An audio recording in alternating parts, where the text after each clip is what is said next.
This is Carl with your three things I'm watching for Tuesday, December 31st, New Year's Eve.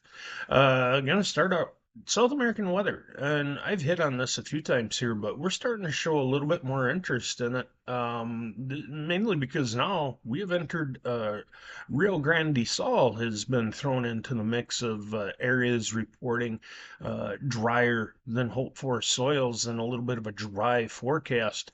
A lot of these areas, mostly Argentina, hasn't seen rain in about a month. Some of the main production areas, and they've had enough moisture to get by.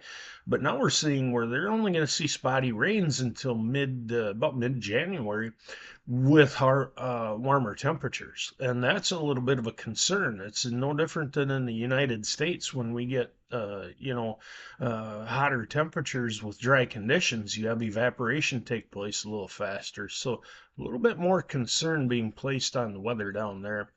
Another thing we're watching today, Chinese consumer demand. Yesterday, China announced that their wheat demand, their flour demand at their mills is down considerably on the year. And this comes after China has not only harvested a bumper wheat crop, but imported a lot of wheat. And just the same as with every other commodity, now they're reporting overflowing supplies.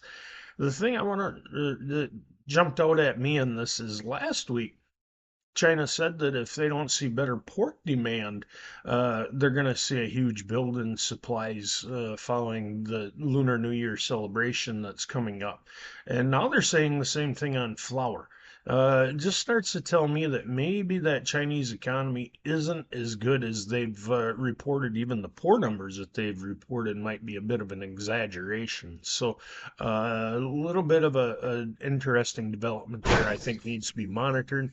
And the number one thing today, first notice day on the January contracts, last trading day of the calendar year. We do have a full trading session today, market closed tomorrow, and then we will reopen Thursday morning at 9:30 Central Time.